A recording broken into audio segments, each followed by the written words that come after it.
From lighting a warm hearth to igniting a Christmas pudding, the fire-making spell is always useful around the wizarding household. However, the ability to produce fire with the flick of a wand can be dangerous to your fellow students, and worse, your books. A pair of dragonhide gloves is therefore recommended for this lesson. More careless students might also like to brush up on any hair regrowing spells that they might know.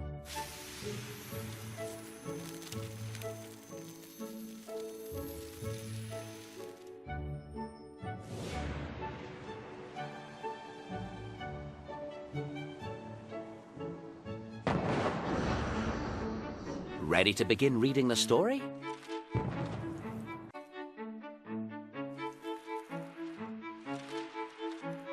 Spectacular though it is, students are warned that irresponsible use of the fire-making spell can have serious consequences.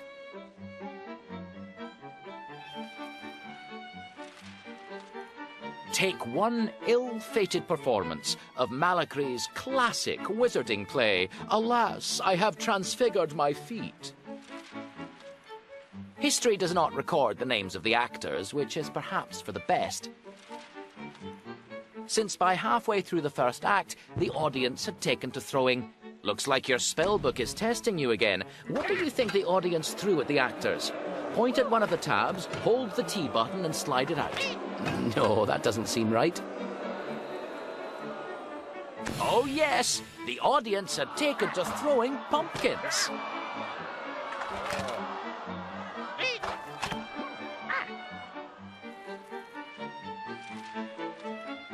Undeterred, the actor playing Capot began the famous foot transfiguration scene. By this time, the special effects wizard hidden under the stage was apparently as bored as the audience, and decided to replace the traditional puff of yellow smoke with a huge eruption of... What do you think he conjured up? No, that's not how it goes.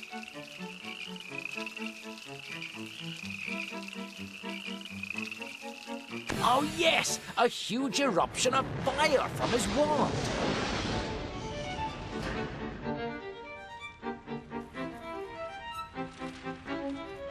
The audience were suitably impressed, and their cheering only increased when the curtains caught alight, and the effects wizard began vainly trying to put out the flames while dodging hexes from the play's director. With the rest of the cast fleeing in panic, the actor playing Capot took this as his moment to shine. Casting a... Now what spell would you cast for your big moment in a burning theatre? Casting a flame-freezing charm, he began the play's rousing final speech, protected from the fire, now engulfing the stage. Unfortunately, his no doubt stirring delivery was lost in the confusion as the audience abandoned the theatre. And the ill-prepared effects wizard tried desperately to remember the flame-freezing charm for himself. Show-off young students should take heed. Cast your fire-making spell with care.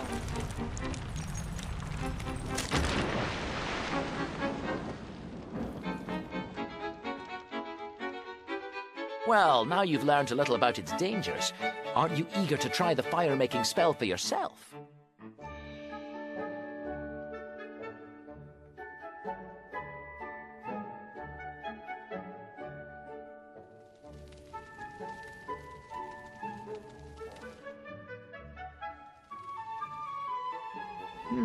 You'll need to open that magic gate in your book. Try the unlocking charm we learnt in Chapter 1. Remember, the gesture's like a number 4.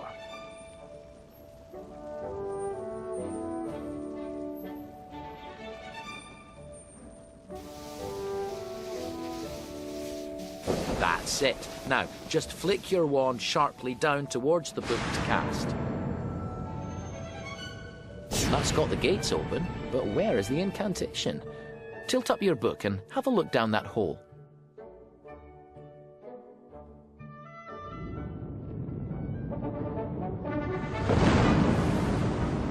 Incendio! The incantation to produce fire from your wand is incendio. Clear your mind, grip your wand firmly and say it now. 1, 2, 3. The fire-making spell uses 3 movements. A straight line to the right, then diagonally down and left, then right again. So it's like drawing a letter Z. Good. Do that once more, but this time without any help. Well remembered. Brilliant. You've created fire. That's it. You'll need to learn to flick fire accurately, so keep flicking until you've got the hang of it.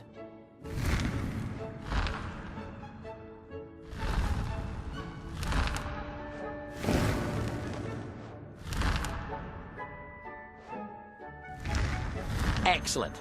You're a dab hand at the fire-making spell. Let's give your skills a real workout. Turn the page.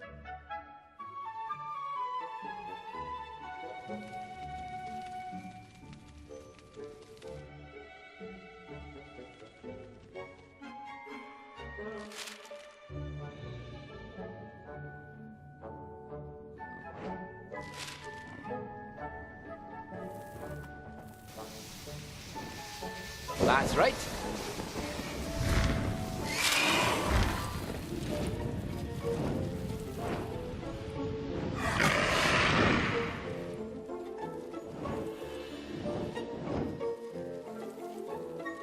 The place is full of creatures. These paper pests can be a real nuisance, so make sure you get rid of them all with your fire-making spell. Use your fire-flicking technique to burn away all the paper creatures. I'll be giving out house points depending on how fast and accurate you are in this task. Ah, creepy crawlies. Get rid of them. Well done. Now, aim carefully and see how many you can get rid of. Very good.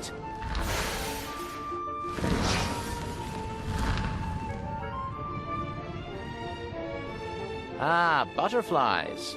Remember, this is just bewitched paper. Don't let me catch you trying this spell on the real thing.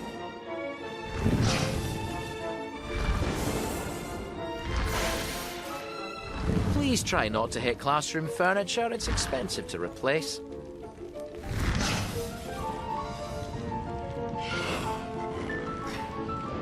A fire-breathing paper dragon?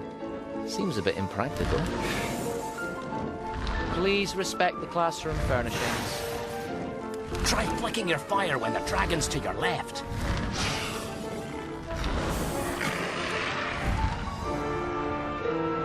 Spectacular! You earned 15 house points.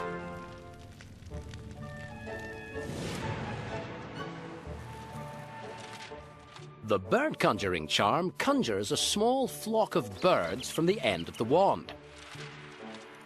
It's important to remember that your conjured creatures are not real animals. The more accomplished you become at the spells that create them, the more real the animals will appear. But you will be disappointed if you try to keep your creations as pets. They are mere phantoms of your own making.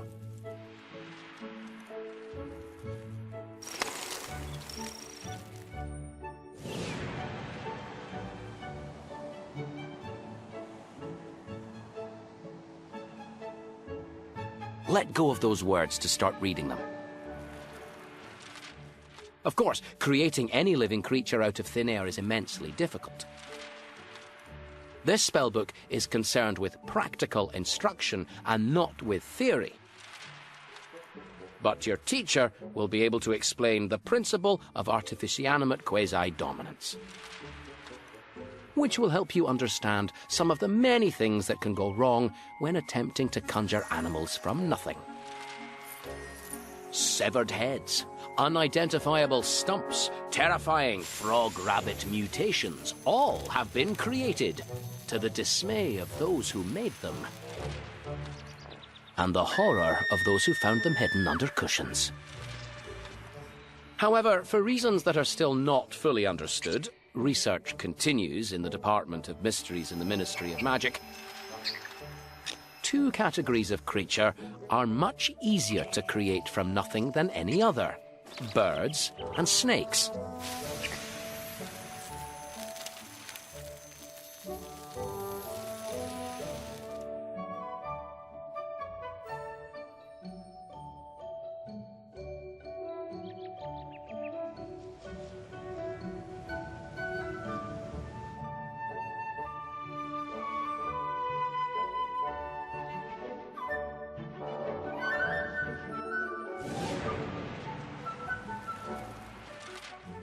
The bird conjuring charm calls for 2 smooth bumps from left to right with your wand. Be careful to point your wand away from your face. This spell can go off with quite a bang. Nice. Let's see that gesture again, but drawn from memory this time. That's it. Well done. Wonderful conjuring. Take a moment to admire your spell work. Of course, you can't control the birds, not with this spell alone, but if you wave your arms, you can play with them. Oh, they've spotted a bug. Conjured birds will chase off creepy crawlies. Remember that for this chapter's test. It might just come in handy.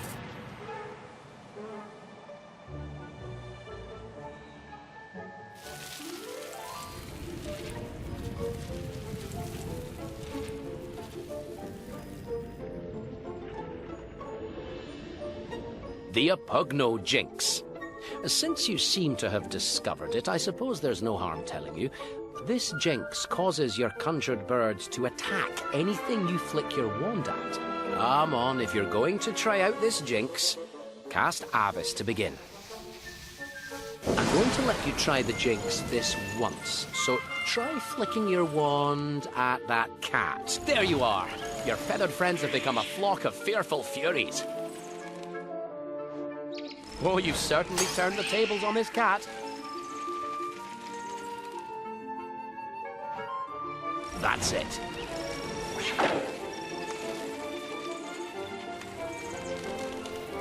Oh, honestly. Go on, finish him off. That's it, he's off. Now, you won't be able to use Apugno anywhere else. You might need to conjure birds in this chapter's test, but you won't need to control them.